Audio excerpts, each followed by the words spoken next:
ورحمه الله وبركاته. طبعا تحياتي لكل الناس الجميله اللي منوراني عندي على القناه.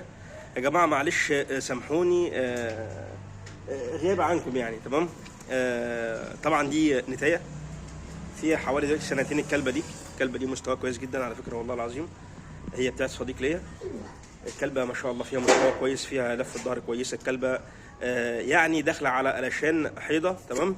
هي كانت الكلبه دي عشان برضو للعلم للشيء، الكلبه دي اتجوزت مرتين وما يحصلش نصيب. تمام. الله اعلم بقى هو منه، هو من الذكر، الله اعلم. لان الكلبه دي اتعمل لها كذا مسحه واتعمل لها سونار، لكن الكلبه الحمد لله رب العالمين ما فيش فيها اي مشاكل تماما نهائي. وبرضو اللي هيستلمها برضو على السونار وعند الدكتور. اللي هياخدها على السونار وعند الدكتور. تمام. يعني مش هياخدها كده ولا الكلام من ده ولا نقول له كده. وسعرها جامد جدا، سعرها جامد جدا والله يا جماعه. سعرها يعني مش حق جرب، سعرها مش حق جرب خالص. سعر محترم جدا جدا جدا جدا.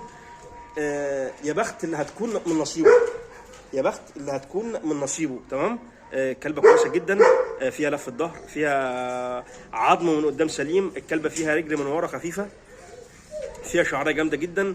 الكلبه فيها شعريه اعلى من كده بكتير. تمام. بس جري اهدى.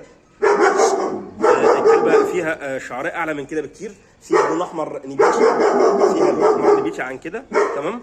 لكن للاسف في التصوير يعني في وقت مش يكون مش كويس شويه. تمام.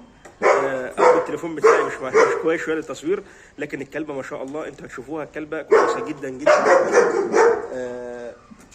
ويعني ما شاء الله فيها خلقه محترمه، فيها شعريه كويسه، فيها لون كويس. الكلبه لعبيه جدا، تحب الاطفال ما شاء الله. فيها كل المستوى الكويس اللي انت عايز او ممكن تقول عليه. فيعني ما شاء الله فيها كل اللي انت عايزه ما شاء الله. كلبه هاديه جدا. اللي هياخدها يعني هياخدها كده على السونار. تمام. اللي هياخدها كده على السونار ويطمن عليها عند اي دكتور. تمام. كلبه سليمه الله يبارك له. حس ان فيها حاجه او الدكتور قال له فيها حاجه مش هتتعالج او فيها مشكله يسيبها. تمام. لكن لو في نصيب لحد هي تمنها 8 جرو صغير. 8 جرو صغير. اقول تاني 8 جرو صغير. جرو عمره 45 يوم. ليه؟ الراجل مزنوق شويه وعايز يبيعها ومش عايز يعني يشغل دماغه بيها. هو مستحرمها ان كلبه زي دي تبقى موجوده وما ينتجش منها او الكلام من ده. فنصيبه كده او نصيبها كده معاه.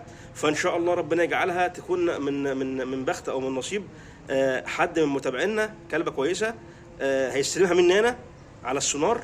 الكلبه فيها اي حاجه هيسيبها تمام التمام. ربنا يبارك له فيها ويطعموا فيها خير ان شاء الله. وهتكون الجوازه كمان من عندي باذن الله. تمام يا جماعه. تحياتي للجميع والسلام عليكم ورحمه الله وبركاته.